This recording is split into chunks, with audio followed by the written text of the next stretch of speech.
एक सच्चा और दर्दनाक वाकया। रुकैया और जाली बाबा। रुकैया सौदा लेने के लिए घर से बाहर गई। उसकी नज़र बोर्ड पर पड़ी।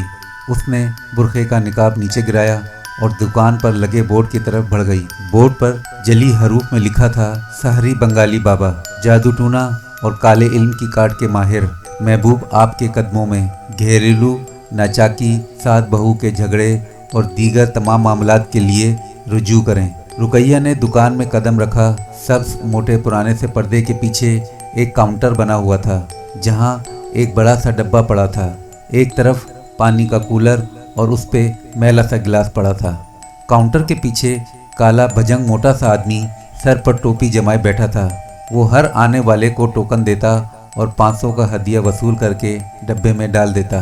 रुकैया ने भी दुपट्टे के पल्लू से मुड़ा तुड़ा 500 का नोट निकाला और डब्बे में डाल दिया। मोटे आदमी ने उसको 5 नंबर का टोकन दिया और आगे जाने का इशारा किया। वो आगे बढ़ गई। राहदारी नुमा लंबी सी दुकान के पार्टीशन बनाए गए थे। रुकैया पर्दा हटाकर अगले हिस्से में दाखिल हुई जहां प्लास्टिक की कुर्सियां लाइन में लगी हुई थीं। वहां 2 औरतें और एक मर्द बैठे अपनी बारी का इंतज़ार कर रहे थे। औरतों ने नज़र उठाकर उसे देखा और फिर अपने बातों में मशगूल हो गए। मर्द की तवज्जो अपने मोबाइल पे थी। रुकैया एक कुर्सी पर बैठ गई और इधर उधर देखने लगी। इतने में केबिन का दरवाज़ा खुला और एक मर्द बाहर आया। फिर दोनों औरतें अंदर चली गईं। वो 15 मिनट के बाद वापस आईं। फिर मर्द की बारी थी। रुकैया बेचैनी से पहलू बदल रही थी। घर से तो वो जल्दी ही निकली थी, मगर फिर भी उसे देर हो गई थी। मर्द बाहर आया तो वो जल्दी से खड़ी हो गई। उसका दिल धक धक कर रहा था। वो खुद को संभालते हुए अंदर आई। नीम तारीखी माहौल पर पुरस्कारियत छाई हुई थी। कुछ लम्हे बाद उसकी आंखें तारीखी में देखने के काबिल हुईं।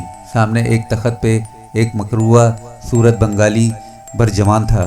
सफ़ेद दाढ़ी में उसका काला रंग बहुत अजीब लग रहा था। उसके गले में मोटे दानों की एक माला थी। हाथों में रंग बिरंगी अंगूठियाँ थीं। सामने एक अंगीठी नुमा बर्तन में आग दहक रही थी जिसमें बंगाली बाबा वक्फे वक्फे से कुछ डाल रहा था। फिजा में लुबान और जलने की सड़ान फैली हुई थी। दीवार पे एक सूखा हुआ उल्लू और कई हनूद शुदा परिंदे लटके हुए थे। एक तरफ मर्तबान में मुर्गियों के सर, पंजे और मुख्तलिफ आलाइशें रखी थीं। रुकैया झिझकती हुई बाबा के कदमों में बैठ गई। बाबा ने अपनी सुर्ख नज़रें ऊपर उठाईं और गूंजती आवाज़ में बोला, बामुराद होकर जाएगी। इस अफसाने से फिक्र ना कर, पता क्या चाहती है। रुकैया ने बाबा के पाँव छुए और 2 दानों होकर बैठ गई। बाबा जी, मैं बहुत दुखियारी हूँ। सास और नंद ने मेरा जीना दोभर कर रखा है। शौहर माँ का इतना फरमाबरदार है कि सारी कमाई उसके हाथ पे रख देता है।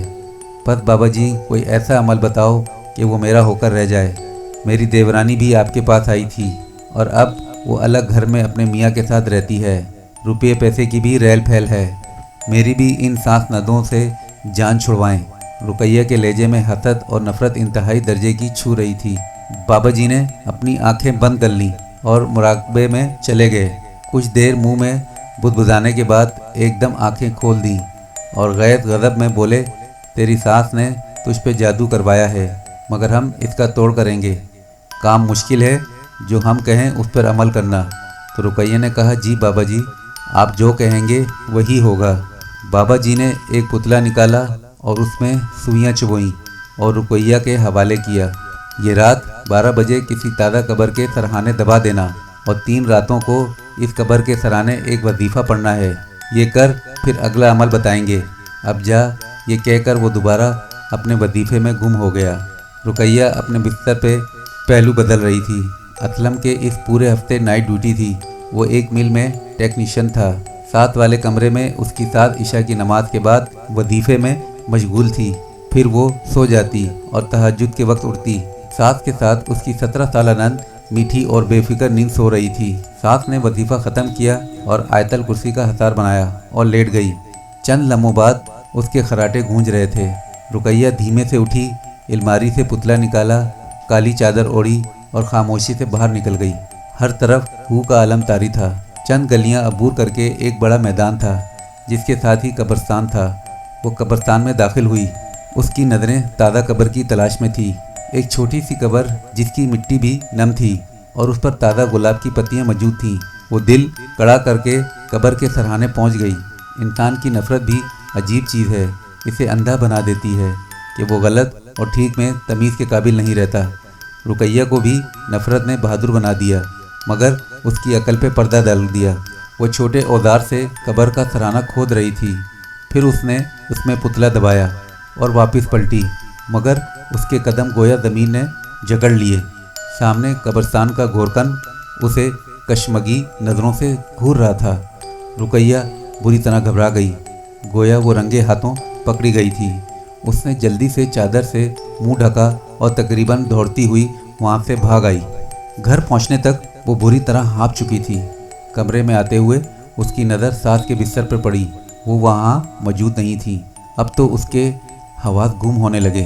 वो खामोशी से अपने बिस्तर पर आकर लेट गई।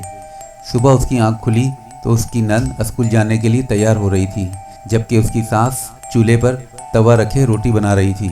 उसने चोर नज़रों से सास की तरफ देखा, मगर वो अपने काम में मसरूफ़ थी। असलम की बाइक बाहर आकर रुकी। सलाम के बाद वो हाथ मुंह धोकर माँ के पास नाश्ता करने बैठ गया। रुकैया ने सालन और पानी लाकर रखा। इस दौरान उसकी नंद स्कूल जा चुकी थी और असलम भी सो चुका था। सास छोटे छोटे काम निपटाती रही, फिर किसी मिलाद में जाने का कहकर बाहर चली गई। रुकैया को हौल उठ रहे थे कि वो रात का अमल कैसे करेगी। इस कश्मकश में शाम हो गई। असलम के जाने और सास के सोने तक वो खामोश रही। सास ने एक दो मरतबा पूछा तो उसने हूँ हाँ कहकर टाल दिया। हाँ ना। रात भीग चुकी थी। वो दबे पांव बाहर निकल आई, कब्र तक पहुंची और बंगाली बाबे का अमल करने के लिए सरहाने बैठ गई। बताए गए मंत्र के अल्फाज दोहराते हुए उसने आंखें बंद कर लीं। यकायक उसे किसी की आहट सुनाई दी। वो डर कर पीछे मुड़ी। गोरकन गालिबन उसकी ताक में था। उसने रुकैया का बाजू पकड़कर घसीटा। रुकैया ने खुद को छुड़ाने की बहुत कोशिश की, मगर मर्द की गिरफ्त के आगे उसकी एक ना चली। वो उसे घसीटता हुआ एक तरफ बने मकान में ले गया। अब रुकैया को एहसास हुआ कि वो किस मुसीबत में गिरफ्तार हो गई है। गोरकन बाहर से ताला लगाकर गायब हो गया। रुकैया अब अपने किए पे पछता रही थी। 1 घंटे बाद कदमों की चाप सुनाई दी और ताले में चाबी घूमने की आवाज़ आई। रुकैया डर के मारे सिमट कर बैठ गई। कमरे में एक चारपाई के अलावा कुछ न था। गोरकन के साथ बाबा बंगाली को देखकर रुकैया दंग रह गई। फिर उसके जहन में आया कि बाबा इसे बचा सकता है।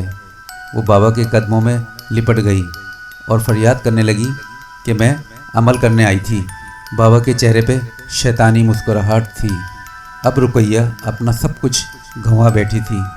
फजर की आवाज़ सुनते ही हाजी करामत ने मस्जिद की राह ली। गली का मोड़ मुड़ते कचरा कुंडी के पास एक मुड़ा तुड़ा वजूद देखकर वो ठिठक गए।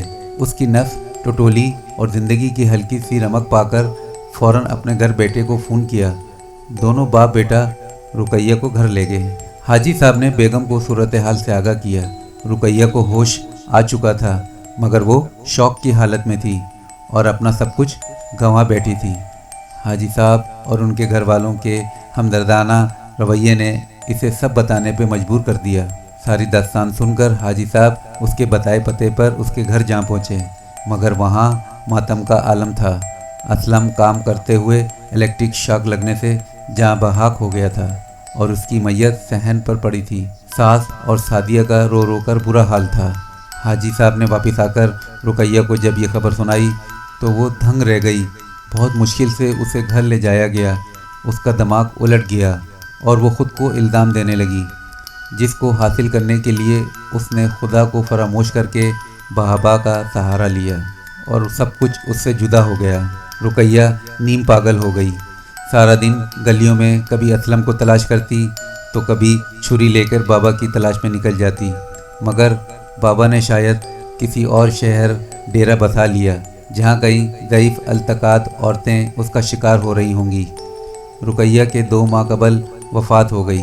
उसकी सास ने अपने आंसू पोंछे और अपने घर की जानिब थके कदमों से रवाना हो गई। खुदारा ऐसे लोगों से बचें जो आप लोगों का घर तबाह कर देते हैं। जज़ाकल्लाह। अगर आपको मेरी ये वीडियो अच्छी लगी हो तो सब्सक्राइब कीजिए, लाइक कीजिए और शेयर कीजिए और बेल आइकन को ज़रूर दबाइए ताकि मेरी नई आने वाली वीडियो आपको मिल सके। शुक्रिया।